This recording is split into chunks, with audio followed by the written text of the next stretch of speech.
Welcome to the Michael Savage Podcast. Again, we're honored to have Colonel Douglas Macgregor on the podcast. He needs no further introduction. The topic, though, should be told. It's 1 year of war in Ukraine. What does the Colonel think will happen next? Colonel Macgregor, welcome to the Michael Savage Podcast. A pleasure to see you, sir. Good to see you as well. I'm still living. Isn't that wonderful? Every day's a holiday, right? I'm 81 years old, and I keep saying, hey, it's a good day today, isn't it? Sure. Every day above ground is a good day. That's what you soldiers say. We civilians get to know that as we get older. Colonel, You don't strike me as being all that old, Doctor. I have an eternally mischievous spirit. That's important. Be a subverter. Oh, yeah. Not a converter, just a subverter. That's right. If not a converter. Colonel Macgregor, you need no further introduction. You're very well known. You're one of the few reputable military voices that you fought in wars. You're honored. You did so many great things in the military. You are one of the only voices for peace. However, since we began discussing this issue months ago, I noticed that there are grassroots peace movements springing up around the world, not only in Germany, which you rarely see. Reuters won't cover it very much. Here in America, we have peace marches that the mainstream media will not cover. It's like Vietnam all over again, only in reverse, where conservatives are the peaceniks and the liberals are the warmongers. It's crazy. Well, I'm not sure that conservative and liberal mean as much as they once did. Too many of the so-called conservatives strike me as being closet liberals anyway. We don't know what they are. We have no idea who they're just, let's just say, naked Machiavellian, self-interested people without any thought about what might happen if the war keeps getting bigger. 1 year of war in Ukraine marked last week. Biden makes a surprise visit to Kiev. Putin addresses his own people.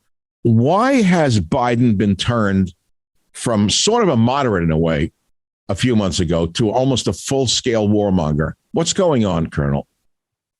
Well, you're asking me a tough question. I'm not a political expert. All I know is that increasingly I view him as a cardboard cutout president who essentially reads whatever is put in front of him and signs whatever is put in front of him. But I think, yeah. I don't think he's really in charge. And you're absolutely right. If you go back and look at Biden in the 90s or even in the early part of this century, he was a much more reasonable and moderate person who certainly was not in favor of interventionism and wars that were unnecessary. So I just don't pay too much attention to him, but I listen to what he says because that's what his donors, backers, sponsors, whatever you want to call them, want. So who's behind them? The military industrial complex, so-called? Well, I'm sure that's part of it, but there are lots of different groups of people that have an interest in prosecuting this war. The only thing I can say with absolute certainty is that Americans are not interested in going to war with Russia. Most Americans don't know anything about Russia. They don't know much about Ukraine. They don't understand how this came about. And frankly, most of them, as you know, Doctor, aren't interested. I mean, that's the biggest problem we have. Interesting, Colonel, you say most of them. I agree with you with my intuitive sense of what America feels, which I've developed over many years of working as a talk show host. But there have been no real polls. And when they are out, it's like 47% are opposed to the war. How do we know how many people really want war in this country? Well, you're right. Polls are very deceptive. And it depends on the question that's asked and how it's asked. Yes. But frankly speaking, I was out in the western part of this state and people said, really, I'm not paying attention to it. I got more problems. I got my own problems, Americans, they have their own domestic issues, inflation. Yeah. And then I run into a few that have a son somewhere who's in the Army or the Marines or the Navy or the Air Force. And they'll say, well, I don't know what they want to fight these people for. Why? Well, I don't even know what it's about. I hope my son doesn't get involved. Yeah. I hear that a lot. This past week, Colonel, we saw China come up with a peace plan. I thought it was very reasonable, of course. Not of course. I did think it was very reasonable and, of course. it was reasonable. Immediately rejected by that creepy Jake Sullivan and the establishment media, literally before the words left the Chinese diplomat's mouth, called for a ceasefire in place, peace talks as soon as possible, not to threaten using nuclear weapons. I read it very carefully. Immediately, the EU warmongers rejected this peace plan, saying that China had already supported Moscow in the war. Michael Savage, a host like no other. Why has China entered in at this point in a more dramatic way? Why do you think they understand they have to take a side sort of with not neutrality? It's sort of on the side of Russia, isn't it? Well, you hit an enormous nail on the head. This is a hugely important issue. The biggest mistake we could possibly make was to dismiss a proposal by the Chinese out of hand. Right. This is the largest country in the world. And, you know, their industrial base today that is capable of producing ammunition, missiles, rockets, and so forth is twice the size of what ours was during the height of the Second World War. Wait, let's pause on that. That's very important. China has a native ability to produce twice and is producing twice the amount of the weaponry. Well, they're not producing it at the moment, but they have the capacity to do it. To produce twice the amount of weaponry we produced at the height of World War II? Yes, You're absolutely. kidding. With General Motors, General Dynamics, U.S. Steel? Yes, this is what people don't seem to understand. And thus far, contrary to popular belief, the Chinese have not provided material support to Russia. Have not. No. What the Chinese have said repeatedly to the Russians is, we understand your position. Mm-hmm. And we understand what you're trying to do, but we would like you to do this quickly and find a way to end it quickly. And that makes perfect sense if you're Chinese, because your preeminent goal is to build the rail lines between China and Europe for this One Belt, One Road program. Most of that rail has to go straight through Ukraine. Oh, my God. And Russia and White Russia, Mhm. because that's where you've got to go to reach the terminals in Europe. So that's what they want to do. And the Russians had signed on with the Chinese years ago to help them by helping them to stabilize Central Asia. If you go to the various stands, as people call them, the people that rule those countries, the governments, are much the more stands comfortable. as Uzbekistan, etc. Yes, Kazakhstan and Turkestan and so forth. They're much more comfortable with the Russians than they are with the Chinese. They don't trust the Chinese. They don't like the Chinese, but they're willing to cooperate. And the Russians have essentially backed them, provided them with support when they needed it.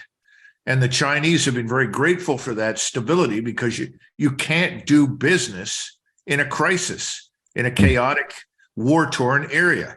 So the Chinese were never happy about what was happening in Ukraine, but they understood it. And there's something else here. If you go to Latin America right now, Africa, the Middle East, Southeast Asia, everyone is looking at what's happening in Europe, in Eastern Europe. Most are shocked, but on the whole, most of the people watching are sympathetic to Russia's position. And that's largely because they see Russia as confronting the United States and its European allies. And they know that the Russians have a legitimate security concern, but they too want this to be over, and they're watching carefully to see what the Russians do. The Russians could, and this is something that we don't talk about very much, they have rocket artillery batteries with thermobaric warheads. This is fuel air explosive. These are huge warheads that they can launch. A thermobaric warhead effectively detonates, and let us say for a mile in every direction, all of the oxygen is sucked out of the area and used to detonate this vapor that effectively annihilates everything within a mile and burns it to a crisp. Wait, it sounds like a neutron bomb in a way. Well, it is, except it does enormous damage. The neutron bomb was designed to kill life, but nothing else. Yes, the Pope called it a very humane. The Russians have been very, weapon.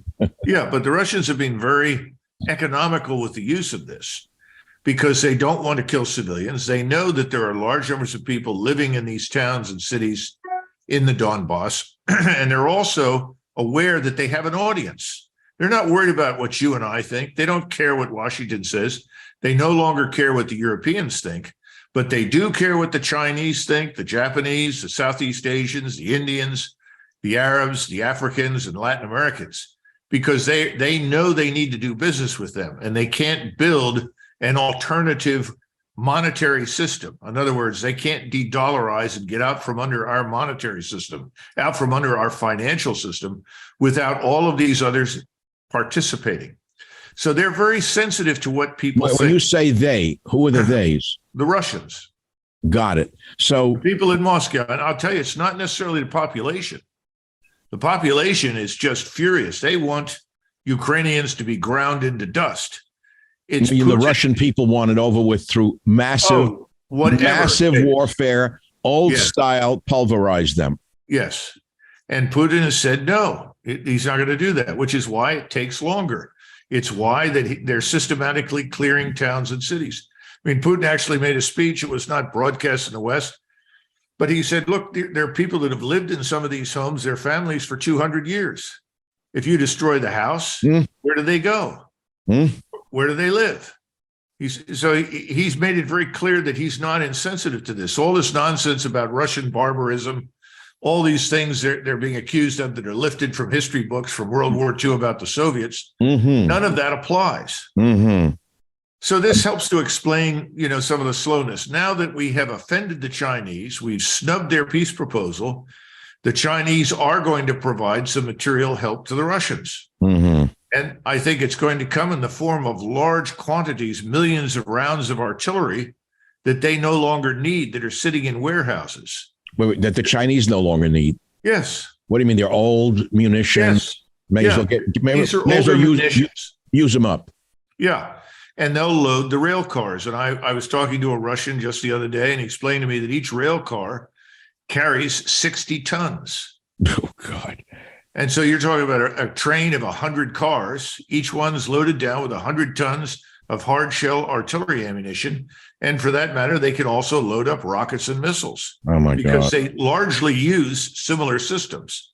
They have upgraded their 152 millimeter artillery system to 155, but that means that they can give the Russians all the 152 millimeter ammunition, which is what the Russians use. So the Chinese want to get rid of the old ammo. God. Yes.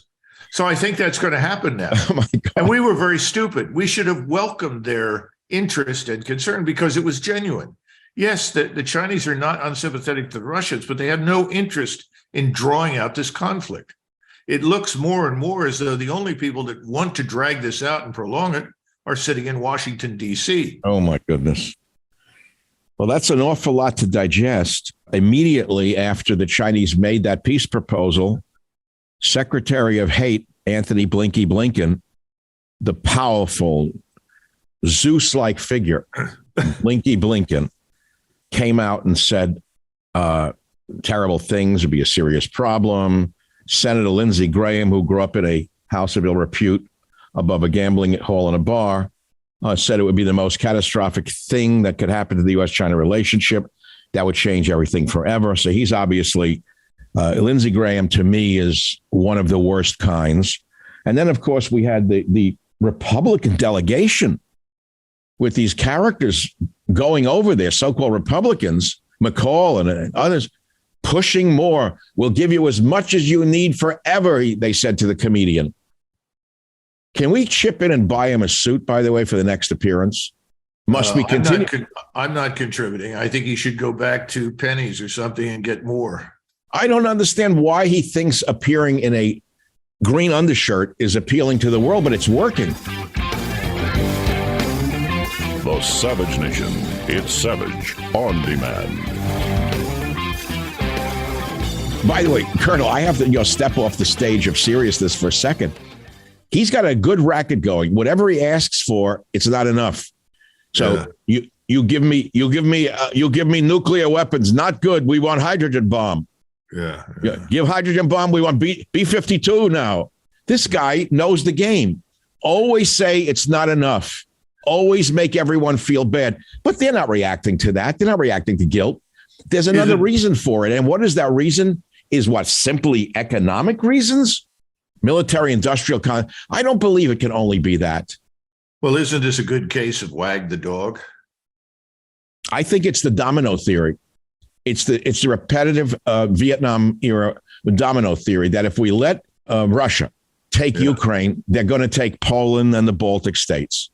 Yeah, Isn't that the domino theory all over again? Yeah, well, that's part of the rationale for this, which makes no sense because there's no evidence for it. I mean, Professor Mearsheimer has made that comment over and over and over again. He said this is all evidence-free analysis. Uh-huh. there is no evidence whatsoever that the Russians are interested in conquering Eastern Europe. That's a lot of nonsense. They certainly don't want to rule non-Russians. They've had their noses full of that for years. That they look back on that as having been a disaster privately, economically for Russia. So no, they're not interested in that. But I think the problem we have right now is that we've dug this hole very deep, and we don't know how to get out of it. And so we're going to continue to dig. Well, it's like Russia dug its hole. We've dug our hole with the proxy war of Ukraine. Zelensky is a man who makes Napoleon look like a moderate in terms of his egomania and madness. I've never seen anyone with a worse Napoleonic complex from a psychological point of view than this man. Well, if you're a weak state and you are fighting a larger state than yours, and you think that you're in a fight for your life, and that apparently is the case for Mr. Zelensky and his government, then you will do anything in your power to involve other great powers in your war in the hopes that they will come in and win it for you. Oh, sure. You always want a bigger guy to protect you in a fight. Yeah. So thus far, he's been successful, at least in terms of equipment. And look, we don't know how many thousands of non-Ukrainians in Ukrainian uniform there are. We think there are certainly 20,000 Poles serving in Ukrainian uniform. Really? Yes. And we could hear them on the radios. The Russians report it all the time. And they're very good soldiers. There's a cemetery in Poland that supposedly contains 2,000 to 2,500 dead Polish soldiers that were killed in the war. Then you have thousands of other foreigners. We don't know how many thousands of Americans operating as contractors. That's what I want to know. How many U.S. Special Forces are actually on the ground in your estimation? I don't know. I can't. You'd have to ask somebody with a lot of experience in Special Forces, but let's be frank. They've been there from the beginning, and there are a lot of them. They're like the advisors in Vietnam in the beginning again. Well, it's more than that now, because when you get up above the tactical level, you find that staffs are manned in many cases by NATO officers. You have NATO officers at the highest levels as well as at the intermediate level, the operational level, helping to plan operations. Remember, we have cells of 50 and 60 analysts in various places that are providing intelligence information to the Ukrainians that come from our space-based systems. That's why the Ukrainians occasionally have some success, because the space-based surveillance tells them, oh, look, the Russians don't have anybody at this point, attack here. And they occasionally have some success before they're driven back. Unbelievable. So this has been going on for quite some time. And, Putin in his speech made it very clear that these people are not going to be treated as foreign soldiers. They're going to be treated as mercenaries that are not protected under the Geneva Convention. So once this offensive, which has begun, grinds further north and further west as they overcome Ukrainian forces and Ukrainian defenses, we're going to see a lot of people get out of the way or face death.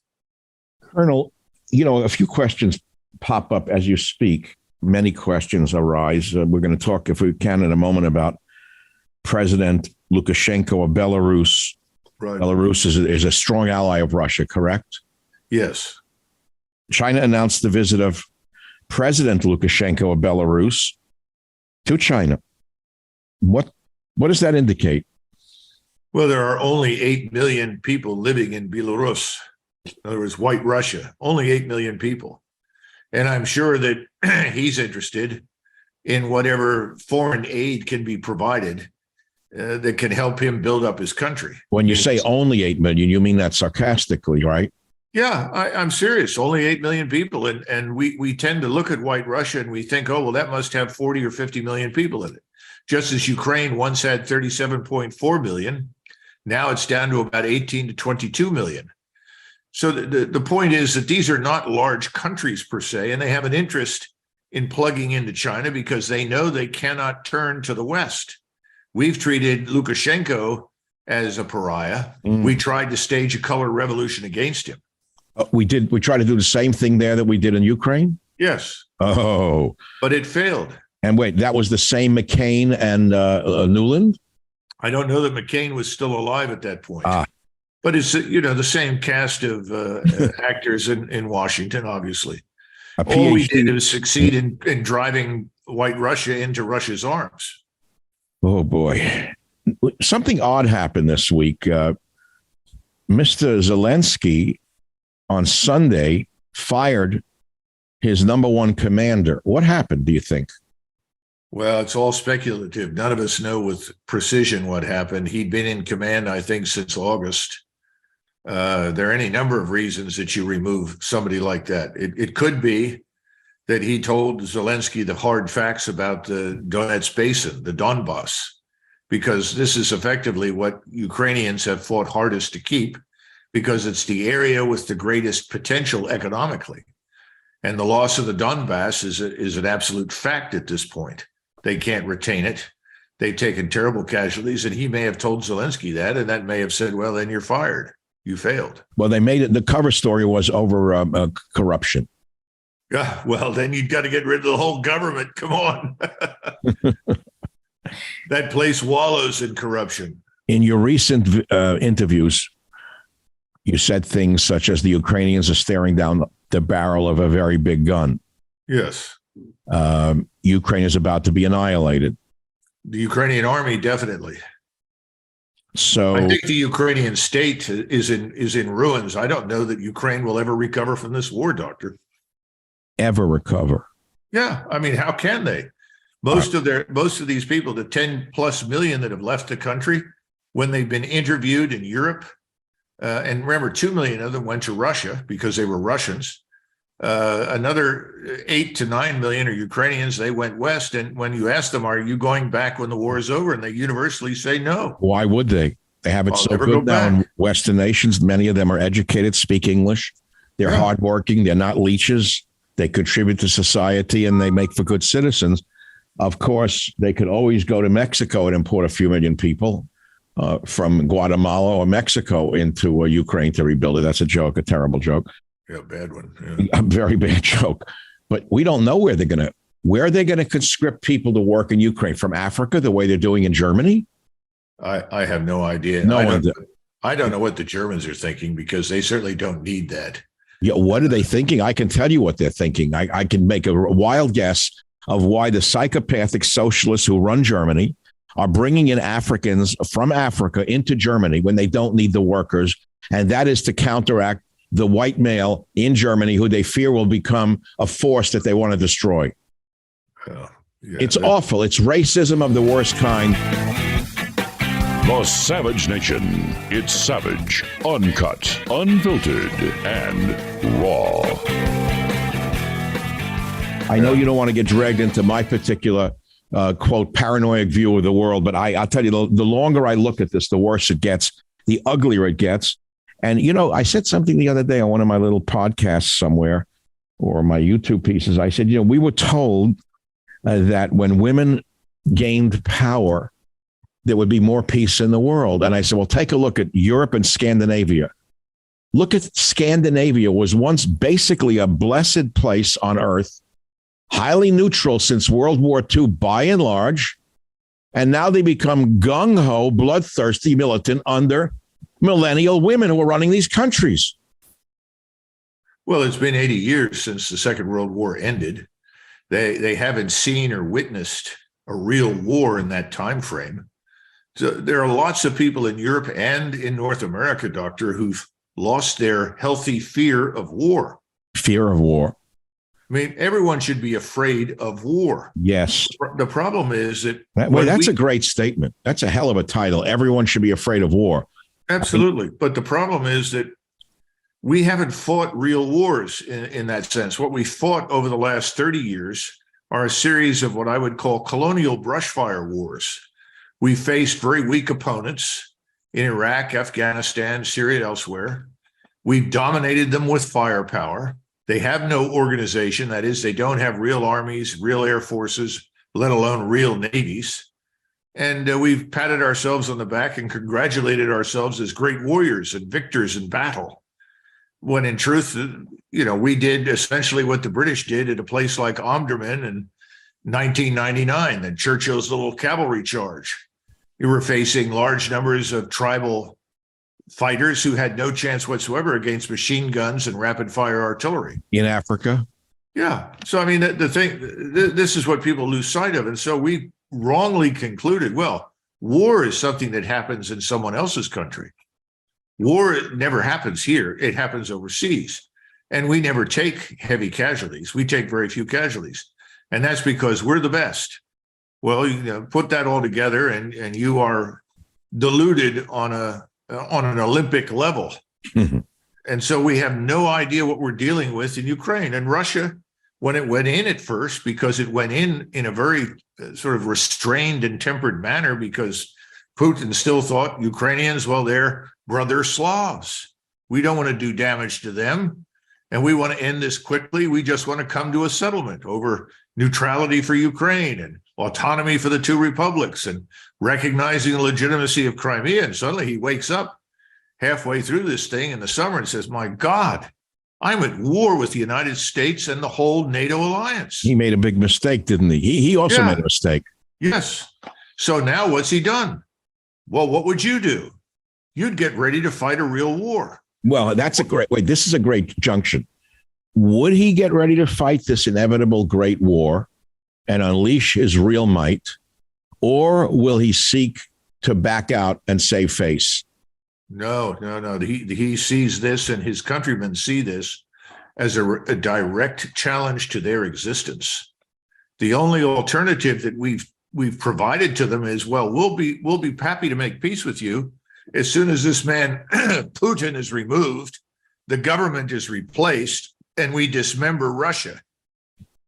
That's what is this with Zelensky's? What's with Zelensky making foolish statements such as our tanks will be in Red Square? That is one of it. There you go. That's one of the iron, and they're going to have iron crosses painted on them. Imagine how the Russians feel about that. That's what I'm saying. They remember the Nazi armies invading Russia. How could Zelensky make a statement like that is so utterly provocative and stupid is what I want to know. Well, he's irresponsible, but then again, so are the people in Washington. Listen to them. Lindsey Graham stands out there and says, well, somebody needs to take this man Putin out. Somebody needs to take him out. Oh, my God. Now we're going to advocate for the assassination of world leaders. A few months ago, we all agreed that would be a horrendous thing to even say. It's outrageous nonsense. Eisenhower would have locked him up for it. It is sort of seditious to provoke a world leader like that. So where does that leave us? I mean, everyone should be afraid of war. Those of us who were at least punched in the nose once in our life know what war is just from punch in the nose.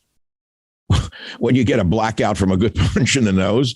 Sure. But, most people live in a bubble. They're on medication. They don't even know the world they are living in or what it is. So when the enemy comes to their gates, in America, the liberal embraces the enemy and wants to understand the enemy. They don't even, they want to embrace the one who breaks through their front door. I see it over and over again. Yeah. Crazy country we're living in. And none of it makes sense to me anymore. And I don't know how this ends, Colonel. I honestly don't know where this goes. I mean, nobody can predict where this is going to go. Can we? Oh, I think it's dangerous to make too many predictions, but it's very clear that if you're sitting in Moscow, you realize that you only have one path forward, and that is to complete the destruction of the Ukrainian army. Oof. That has to happen. Now, once that's done, there may be a chance for some sort of settlement. The only other thing that I think Moscow looks for is a potential change in some of the governments in Europe. Now, I know that the foreign minister of Germany is probably on the glide path to elimination from the government. She's not likely to last too much longer. She's made all sorts of stupid statements along the lines of, we, as part of Europe, are at war with Russia. No. Well, that didn't go down well in Germany because no one remembers voting for war with Russia. And now Scholz, he's trying to recover from all of this, but doesn't seem to have the guts to get rid of her. and make a U-turn. You made a great point in the last podcast with me, since corroborated by an awful lot of people. Zelensky is a native Russian speaker who did not even speak Ukrainian. He had to learn Ukrainian. That's right. That's an odd thing to learn, that he came from an area of Ukraine where Russian was a native language, and that he himself, as I said yesterday during a YouTube piece, speaks Ukrainian as a second language. Well, a Ukrainian told me the other day that it's very easy to pick it out. Apparently, this town of Bakhmut that we've heard so much about, Yes. center of fighting. Well, in Russian, you say Bakhmut. But in Ukrainian, for instance, you say Bakhmut. And he said he fumbles all the time. Whenever he mentions Bakhmut, he says Bakhmut instead of Bakhmut. So people are actually reminded that the man really isn't a native Ukrainian speaker at all. And that's, we dismiss these things in the United States, these minor intonations, Yes. these inflections. But in Europe, these are very meaningful things. Absolutely. Wars have been fought over a difference in dialect. So borders, language, culture, apparently Joe Biden will give them all they need for as long as they need to protect their borders, language, and culture in Ukraine, while our southern border is a sieve. Do I have to mention the drugs, the millions of people pouring over our border like invading cells? I know I'm not supposed to make that point, but I do. I couldn't believe the other day, Janet Yellen, the Yenta from Brooklyn, gets up and repeats the same thing. We'll give them all the money they need for as long as it takes, whatever it takes. Every one of them had the same message. We support Ukraine with whatever they need for as long as they need it. Aren't we running low on ammunition? Well, our stocks are very low. We've done this to ourselves, obviously, and we have been asking allies to pitch in. I mean, one of the reasons that Biden went to visit Kyiv and then also Warsaw was that he's trying to bolster support in Europe inside the NATO alliance for what we're doing in Ukraine. Behind the scenes, NATO is not some sort of unified juggernaut. That's a lot of nonsense. NATO is falling apart. More and more Europeans are saying, we didn't sign up for this. We don't want it. We don't want to mobilize and go to war against Russia. And they don't see any need to do so. Well, I see peace movement. I see peace protests or anti-war protests occurring throughout Europe and America. Again, grassroots, very much like the Vietnam era here in America. And again, suppressed by the mainstream media. I don't know what the support is for war within NATO. Do we have any idea? I can tell you that once you get below the political level and you start pressing hard for information, there is by no means unanimity of opinion regarding what is happening in Eastern Europe. Okay. I think French general officers are more divided than others. The German generals are quiet for fear that they will be accused of being politicized and closet Nazis or something. Of course. So they're afraid to say anything. The people, I always found it interesting when I was serving in SHAPE, the people most anxious to bomb the Serbs and start a war in the Balkans were the people who lived up in Norway. Why? The further away you got from the theater of war, the more anxious the British, the Canadians, the Americans, the Norwegians were to wage war. As soon as you got on the continent and started moving in the direction of where the war zone was, you didn't find much support. The Italians, the Greeks, the Germans, the Austrians, very, very uncomfortable with the whole thing. So I think you have something like that happening right now. And remember, nobody was consulted on any of this, and they're very, very worried. I'm sure you were aware that quite recently, the Ukrainians, I say the Ukrainians or someone in the Ukrainian military, succeeded in attacking the Russian equivalent of an AWACS aircraft, airborne warning and control system, up in White Russia, in Belarusia. And people said, oh, no, now we're going to get a war with White Russia as well as Russia, and all hell's going to break loose. In reality, nothing like that happened, because both Lukashenko and Putin do not want to expand this war. They want to contain it because they want to bring it to an end. We're the ones who keep trying to spread the wealth, so to say, and expand this conflict, which, of course, is dangerous and disastrous. Home of borders, language, culture, the Savage Nation. Since China made this move for peace, do you think there's been a change under the surface towards peace? Here in the United States? No. I noticed even Zelensky shut his mouth for a few hours. Even the Polish president said this is something we should seriously examine. Well, Zelensky said, yes, little Zelensky, the comedian, said he'd like to meet with Xi of China. Of course he would, because a man of his ego will only talk to the head guy, obviously. Yeah. A diplomat's not good enough for him. Well, the Germans are obviously interested in doing business with the Chinese, but I think Scholz is effectively intimidated. He's afraid. He doesn't want to contradict anybody in Washington. Look, this is the man who's head of his country, effectively, and has yet to raise the issue of the Nord Stream 2. I mean, you would think that he would have stood up and said, wait a minute, we've been allies for decades. We like the United States. We've supported the United States. Why did you do this? We know the U.S. blew up Nord Stream 2. Well, I think the evidence is pretty substantial. I think Sy Hersh has done a good job. He may not have all the details right in terms of what was technically done. Who knows? I remember when it happened, I said, why would the Russians blow up their own pipeline? It just didn't make sense. You own a gas station in town and you blow up the gas line coming into your gas station. No, you don't. I mean, sometimes you have to reduce it to a little small microcosm to understand an issue. Of course, Russia wouldn't blow up the Nord Stream pipeline, which is what Jake Sullivan said they did. And then you have President Biden, who warned everybody that we would do it. And when they said how, he said, don't worry, we'll do it. How did they do it? And then Nuland stands up and says, we will do it. How did they do it? Well, you got to, if you read Sy Hersh's article, he talks about the use of underwater experts in the Navy. In other words, deep sea divers who went down there and planted charges, and it was done under the cover of an exercise. Oh boy, that may be true. I have no idea, of course, but I do know that technically we're well positioned to do those kinds of things. But what was the point? To cut off revenue to Russia? Was that the short-term goal? I think it was twofold. It was, first of all, to cut off revenue to Russia, of course, which was stupid because they made it up very easily. Yes. But secondly, it was also to put the Germans on notice. You know, you've been doing business with the Russians, and we have never really approved of this. We don't like it, and you're going to get back in line and do what we tell you to do. Oh, my God.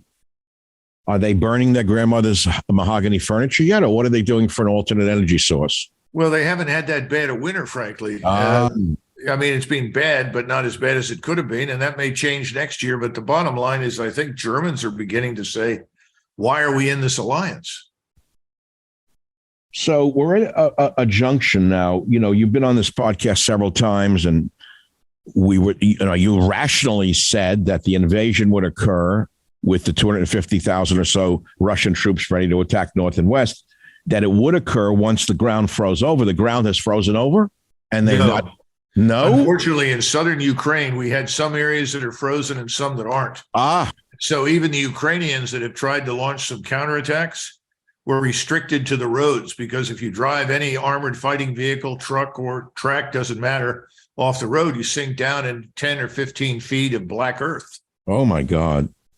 And this black earth was so good. I mean, it is so fruitful. Yes. A friend of mine told me, Doug, you could stick a stick in it, and within a few days, a tree comes out. I mean, he was exaggerating, but he was telling the truth. And people don't know this, but during World War II, when the Germans obviously conquered all of Ukraine and were in Russia, Hitler had trainloads of this black earth sent back to Germany. Oh, my God. It's that good. What is the geological origin of this soil? I don't know. You got to get a geologist to tell you. I'd like to look into it, because it can't be volcanic. All I know is that it is extremely fertile. Probably a peat. I would guess it's a peat over eons of peat development, which is extremely fertile.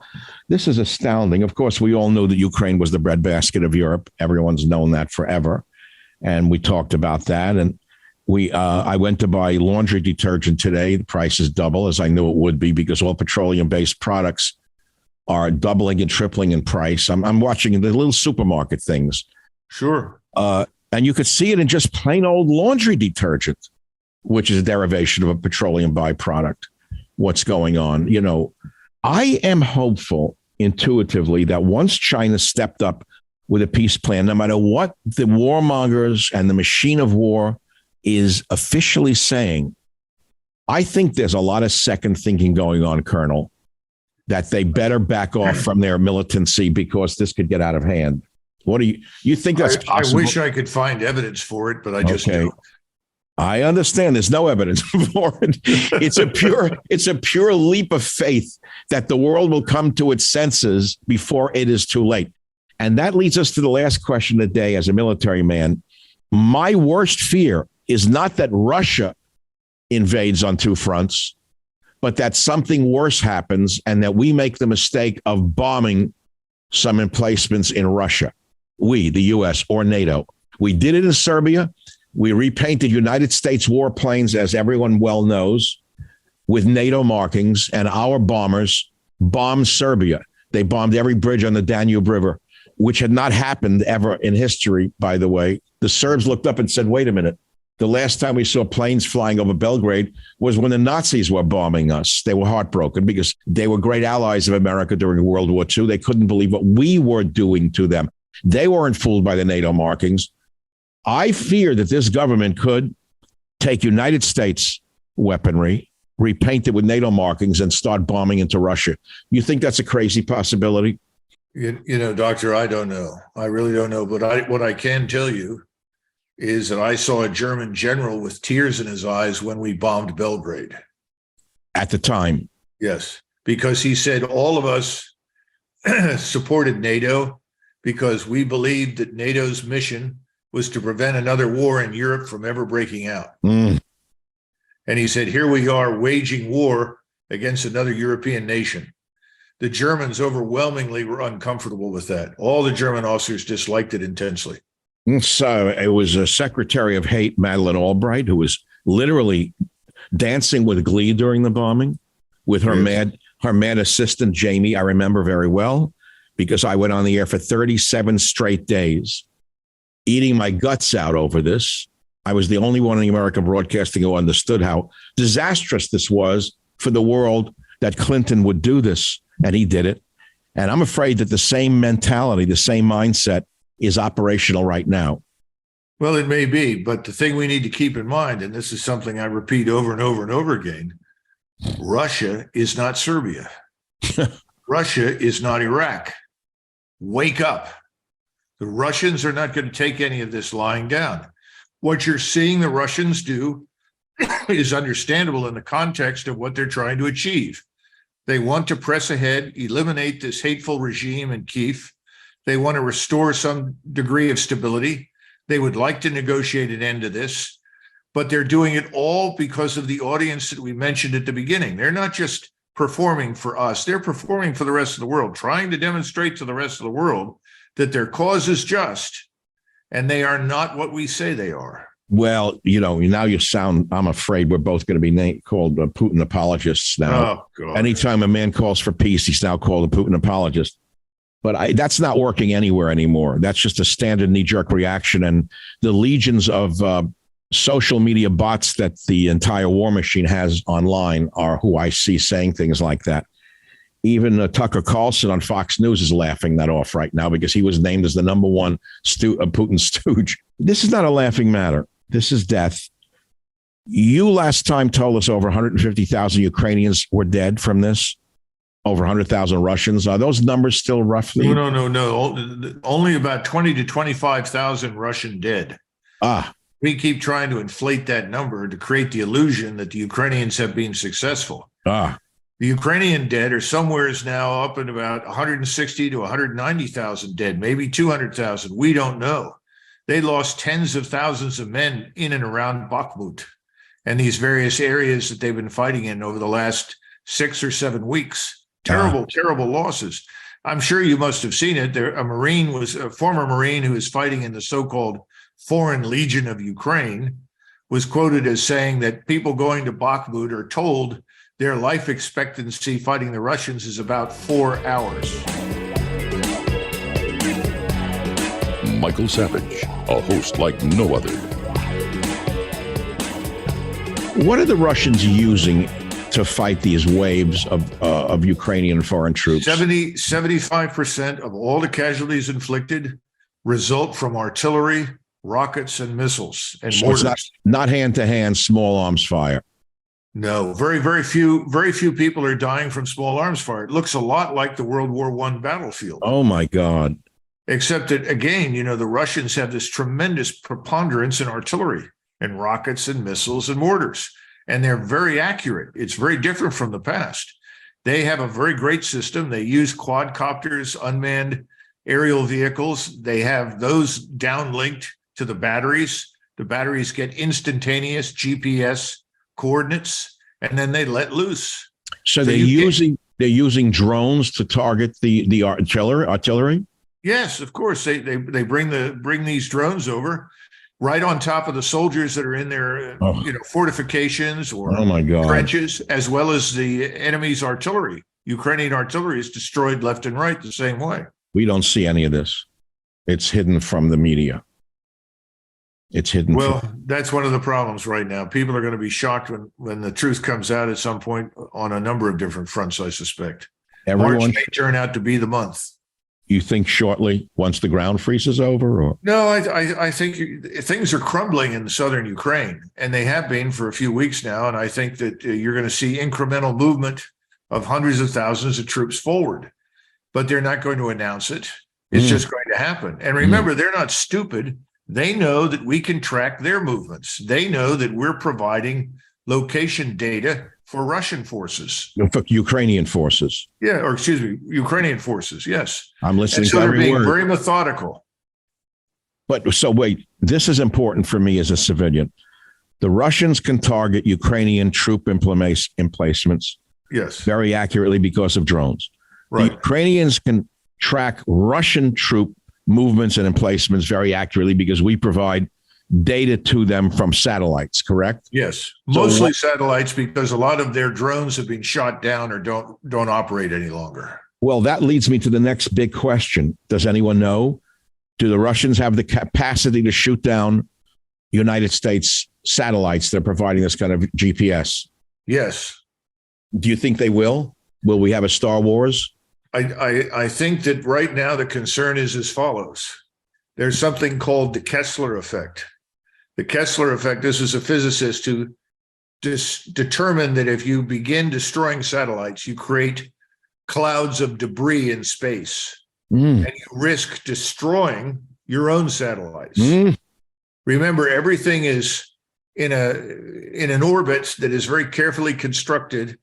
So virtually everything, thousands of satellites up there, are moving on independent paths, but they're all deconflicted. Now, if you start destroying 5, 6, 7, 8, then you get this debris, and it begins to play havoc with everything. Oh, my God. So I think the Russians have decided, at least for the moment, no. But again, it's like everything else. If you press the envelope, you push it hard enough. Yeah, they don't care about tomorrow. It's got to be today. I understand how they work. I also understand the Russian military mind because I, as an amateur, have studied it. And they have a totally different concept of warfare than we do. And that is they'll burn men up if they have to, won't they? Well, right now, I'd say no, and I'll tell you why. I think they have been extremely careful about not wasting manpower. The quickest way to be relieved on the Russian side is to sacrifice people needlessly. Putin is very sensitive to it. He's sensitive to it because of the public opinion and support for the war. Colonel, he's like a liberal in the Russian domestic. Well, there's one more reason that you've got to put into the calculus, and that is very simply, he doesn't know what we're going to do. In other words, he wants to crush the Ukrainian army, but he wants his force to be intact because he's afraid that we will be stupid and that we will try to intervene on the ground in Western Ukraine. Oh, I believe we will. He's afraid if that happens, then he must have his army largely intact to deal with it. Well, I fear the same thing. I brought it up a little earlier. I actually fear that this crazy administration could send ground troops in. They're already there. We agree. It's logical that we have special forces manning, instructing, advising, whatever. How big a step is it to send troops to actually fight the Russians, which they're no doubt doing? You and I probably know, you better than me, that we have snipers who are killing Russians. Wouldn't you say that's a likely possibility?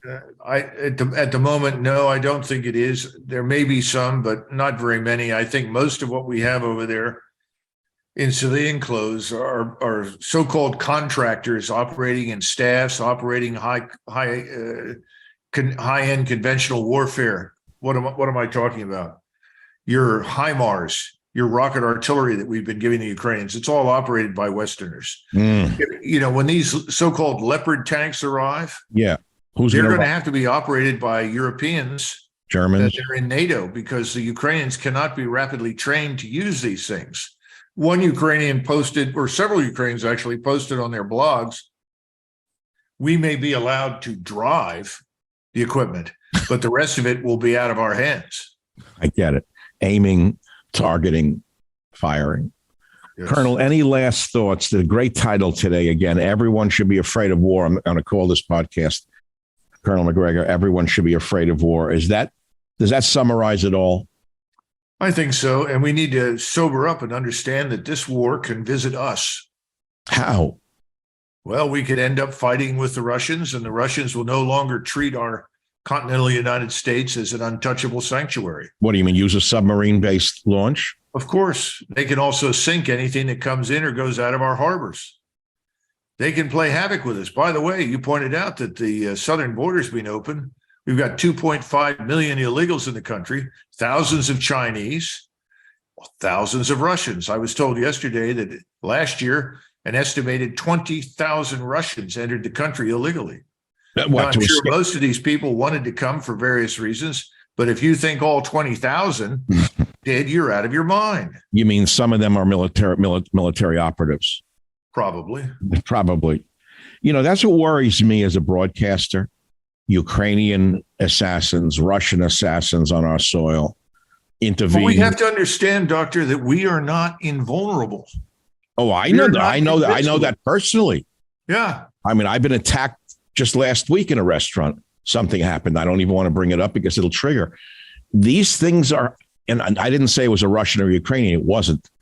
But we have our own indigenous violent streak of indigenously violent streak of people in this country who are hands off right now with their hatred and their militancy.